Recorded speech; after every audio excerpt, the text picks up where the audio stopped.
C'est avec un immense plaisir aujourd'hui que nous vous présentons les résultats de la recherche intitulée « Gestion de l'implantation de classes numériques dans les établissements d'enseignement primaire et secondaire au Québec. Pratiques, stratégies et modèles pouvant faciliter la tâche des directions d'établissements d'enseignement ». J'aimerais remercier le ministère de l'Éducation et de l'Enseignement supérieur du Québec pour leur confiance à mon égard, ainsi qu'envers l'équipe de recherche composée de Mme Nathalie Frigon, doctorante, et de Mme Julie Monette, étudiante à la maîtrise. Il est à noter que nous vous invitons à lire le rapport de recherche disponible sur le site Web du ministère de l'Éducation du Québec dans la rubrique Info-gestionnaire, dans la section du plan d'action numérique en éducation et en enseignement supérieur. Depuis quelques années, les leaders mondiaux, dont le Canada, s'entendent pour dire que l'ère numérique exige des élèves d'acquérir un éventail de compétences adaptées à la réalité actuelle. Les organismes, les gouvernements, les systèmes scolaires et les chercheurs se voient donc incités à revoir et même à transformer le système d'éducation dans son ensemble. À ce titre, l'Organisation des Nations unies pour l'éducation, la science et la culture et l'Organisation de coopération et de développement économique s'entendent pour dire que les technologies de l'information et de la communication ont le potentiel d'améliorer la maîtrise des connaissances et de faciliter l'acquisition des compétences nécessaires à la réussite des élèves.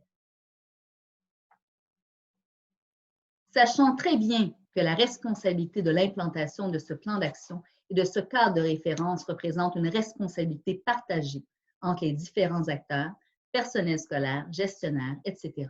et que ces changements vont avoir un impact direct sur leurs fonctions, le ministère de l'Éducation et de l'Enseignement supérieur du Québec a décidé de mener une recherche ayant pour objectif d'identifier les caractéristiques des directions et des directions adjointes qui ont implanté le numérique dans leur établissement d'enseignement. Dans un premier temps, ce projet de recherche a pour but de dresser le portrait de modèle numérique qui va contribuer à faciliter le travail des directions d'établissement quant à l'implantation du numérique dans leur établissement d'enseignement. De plus, les résultats de cette recherche vont tenter d'influencer l'actualisation du référentiel des compétences professionnelles des directions d'établissement d'enseignement prescrit par le ministère. Plus précisément, le document intitulé « La formation à la gestion d'un établissement d'enseignement, les orientations et les compétences professionnelles » qui a été publié en 2008 par le gouvernement du Québec n'a pas été revu depuis. Conséquemment, il ne représente pas de compétences en lien avec la gestion de l'implantation du numérique. Dans le rapport « Transformer les esprits, l'enseignement public du Canada, une vision pour le 21e siècle », produit par C21 Canada, on souligne l'importance pour le ministère de l'Éducation d'orienter de nouveaux modèles d'apprentissage en fixant des buts et des objectifs précis pour les systèmes d'éducation provinciaux et territoriaux, comme la redéfinition des résultats d'apprentissage et du programme d'enseignement, l'accès personnalisé à la technologie pour les élèves et les enseignants, la création de nouvelles normes du 21e siècle pour les responsables de l'éducation, la modernisation des pratiques pédagogiques et le financement ciblé pour accélérer l'intégration des technologies de l'apprentissage aux salles de classe. La fonction de direction d'établissement d'enseignement a été identifiée comme étant devenue lourde et complexe à exercer, freinant parfois même l'innovation, faute de temps et de ressources. Concrètement, le plan d'action numérique en éducation et en enseignement supérieur du ministère de l'Éducation et de l'Enseignement supérieur du Québec va exiger de la part des directions d'établissements d'enseignement de modifier leurs pratiques professionnelles ainsi que leur stratégie de gestion, ce qui aura un impact direct sur leurs fonctions. Dans ce sens, l'étude de l'OCDE Thalys datant de 2010 démontre que les directions d'établissements d'enseignement doivent non seulement avoir cette vision, mais également être en mesure de mobiliser leur équipe école dans le cadre de la transformation de leur établissement d'enseignement à l'ère du numérique. Pour ce faire, ils doivent agir en tant que leaders transformationnels et modéliser l'utilisation des technologies de l'information et de la communication dans leurs pratiques de gestion. Ainsi, comme proposé par la Lancet dans le cadre d'une étude menée par la Fédération québécoise des directions d'établissements d'enseignement, disposer d'exemples de stratégies de gestion efficientes et de modèles novateurs en matière de gestion de l'éducation permettrait aux directions d'établissements d'enseignement de s'inspirer d'exemples concrets sans nécessairement les reproduire. Cet état de fait rejoint Charlot et Poirel qui, dans le cadre d'une recherche, ont découvert que les directions d'établissements d'enseignement tentent de chercher du soutien ou des informations afin de faire face aux changements. Devant ces enjeux, il paraît légitime d'identifier les caractéristiques du leadership transformationnel, les pratiques professionnelles et les stratégies de gestion utilisées dans le cadre de l'implantation du numérique au sein d'établissements d'enseignement au Québec, compte tenu que le référentiel de compétences des directions d'établissements d'enseignement actuellement en vigueur ne fait en aucun temps référence à la gestion du numérique. L'originalité de la recherche proposée relève donc de deux ordres. D'abord, elle tient compte du fait qu'aucune étude spécifique n'a porté sur le leadership transformationnel des directions d'établissements d'enseignement associées à l'implantation du numérique jusqu'à maintenant.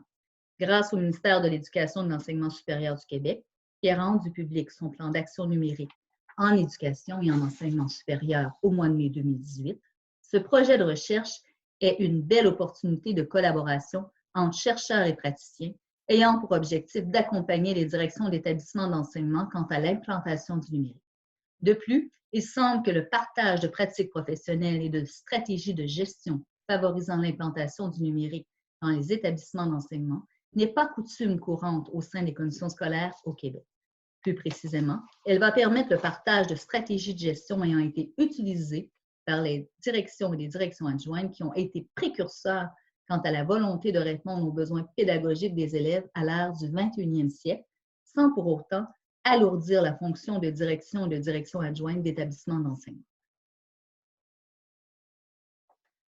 Plus précisément, les objectifs se résument comme étant de dresser le portrait d'implantation numérique, pouvant contribuer à faciliter le travail des directions et des directions adjointes quant à l'implantation du numérique dans leur établissement d'enseignement, ainsi que faciliter un transfert de connaissances et d'expertise professionnelle via un partage du savoir pratique et accessible à toutes les directions et les directions adjointes d'établissements d'enseignement, aux acteurs du milieu de l'éducation, ainsi qu'à tous les professeurs d'université enseignant dans le cadre de programmes d'études en gestion de l'éducation, tant sur la scène provinciale qu'internationale. La démarche méthodologique a été la suivante.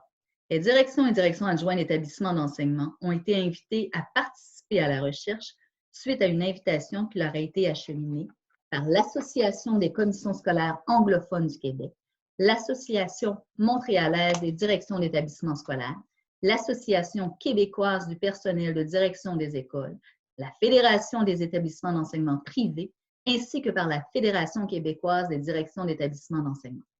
Les entrevues ont été semi-structurées et les questions ont découlé du cadre théorique en lien avec le leadership transformationnel qui ont été répertoriés et validés par des membres du comité de suivi lors d'un entretien focalisé.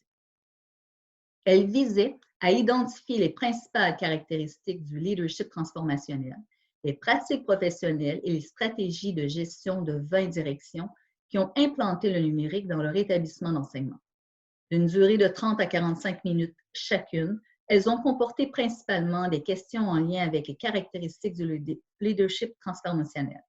Les verbatims des entrevues ont été transférés dans la banque de documents du logiciel NVivo 10 qui a été utilisé comme outil de traitement de données.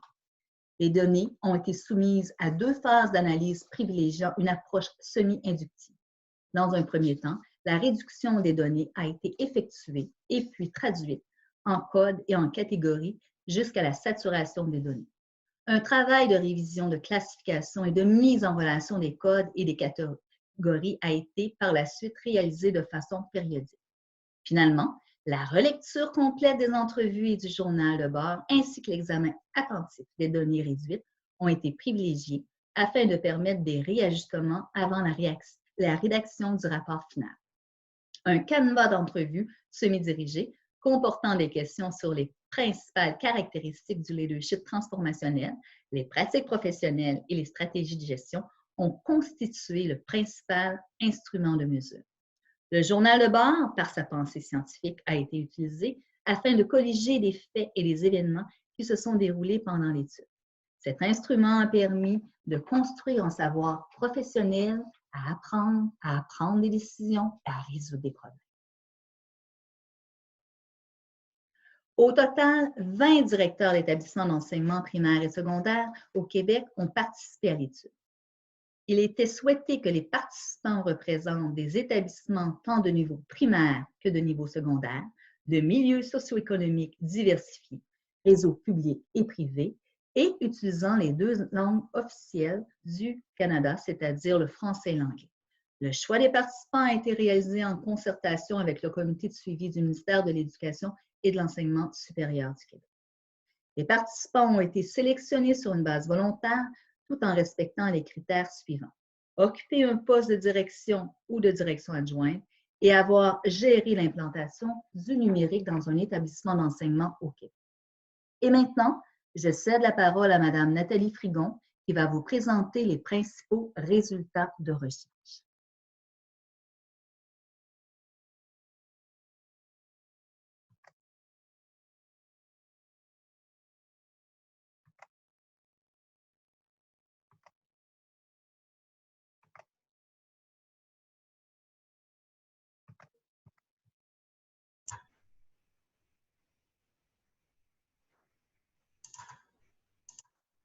Alors, pour ce qui est des résultats, dans un premier temps, nous avons regroupé 5 principes directeurs de l'implantation du numérique. Alors, il y avait le principe d'équité, c'est-à-dire assurer une équité en ce qui concerne les services et les ressources aux élèves dans les différents établissements d'enseignement. Un des principes qui avait été mentionné par les participants était la collaboration, c'est-à-dire la capacité de développer les acteurs scolaires à collaborer ensemble et à permettre à chacun de s'inspirer les uns des autres en vue de faciliter et d'accélérer l'implantation globale du numérique au Québec. Pour ce qui est de l'autonomie, c'était essentiellement de respecter l'autonomie des directions d'établissements d'enseignement, leur permettant de mettre en œuvre les changements qui sont liés au plan d'action numérique, tout en s'arrimant au rythme de leur équipe école ainsi qu'aux besoins spécifiques de leur milieu. Pour ce qui est de l'équilibre, c'était d'assurer un équilibre à travers les différents rôles, les fonctions, ainsi que les responsabilités des directions d'établissement, ce qui s'avère nécessaire pour une saine implantation du numérique en éducation. Pour terminer, il y a la valeur de respect ou le principe de respect qui consiste à respecter le rythme de changement de chacun tout en offrant une préparation équitable au marché du travail en vue d'assurer une viabilité du projet d'implantation numérique. Il y a 2 pratiques de gestion de l'implantation numérique. D'abord, celles qui sont reliées à la stratégie de l'implantation du numérique, c'est-à-dire planifier stratégiquement l'implantation du numérique, d'utiliser des outils pour en faire la planification et le suivi, d'effectuer une reddition de compte annuelle et enfin de prendre des décisions en se basant sur les données. Pour ce qui est des pratiques de gestion de l'infrastructure numérique, cela consiste à faciliter l'appropriation technique du numérique par les enseignants, de prévoir l'infrastructure nécessaire à l'implantation technique, de mettre en place un réseau sans fil et un réseau intranet qui sont adéquats, de prévoir l'achat d'outils ou de ressources numériques, de gérer les outils et les ressources numériques des élèves, de rendre la classe numérique et enfin de viser une implantation progressive du numérique. Les 2 premières pratiques de leadership transformationnel sont les pratiques d'influence vers une vision commune et les pratiques d'inspiration, de motivation et d'engagement. D'abord, il s'agit de créer une culture de partage et d'expérimentation qui implique les enseignants dans les prises de décision, mais également dans les processus d'implantation. Il s'agit également de créer des structures de collaboration qui vont venir favoriser le travail d'équipe en vue d'une collaboration à des projets communs. Ensuite, pour l'inspiration, la motivation et l'engagement, c'est de favoriser le travail en réseau, d'accompagner individuellement les enseignants, de manifester publiquement sa reconnaissance, de permettre les échanges réguliers à tous les niveaux de l'organisation. Il y a également la pratique de stimulation intellectuelle vers l'innovation qui consiste à mobiliser les agents multiplicateurs, à faciliter la mise en œuvre de différents projets pilotes, de participer à des projets de recherche. Enfin, les pratiques de considération individualisée dans le développement des compétences portent sur, évidemment, le développement de la compétence numérique des élèves, le développement de la compétence professionnelle des enseignants à intégrer le numérique en salle de classe et de développer la compétence de gestion des directions d'établissement. De nos résultats, nous avons retiré différentes recommandations que nous avons proposées au ministère de l'Enseignement et de l'Enseignement supérieur du Québec. D'abord, de mettre de l'avant pour les écoles un plan d'action numérique de l'établissement et une reddition de comptes qui nous permettrait d'avoir une ligne directrice claire et uniforme pour tous les établissements d'enseignement, de favoriser l'implantation progressive dans le milieu, d'assurer une certaine cohérence et une équité dans l'offre de services, autant dans les établissements privés que les établissements publics, de mettre en œuvre le plan d'action numérique d'établissement d'enseignement dans chacun des établissements et de faciliter cette reddition de compte sur les moyens plutôt que sur les résultats d'apprentissage. D'un autre côté, on propose de poursuivre l'optimisation du fonds de financement dans les écoles qui vont soutenir l'implantation progressive du numérique. Également, de planifier l'engagement de personnel pour le soutien pédago-numérique qui pourrait assurer la formation et l'accompagnement du personnel enseignant, mais au sein même des établissements d'enseignement.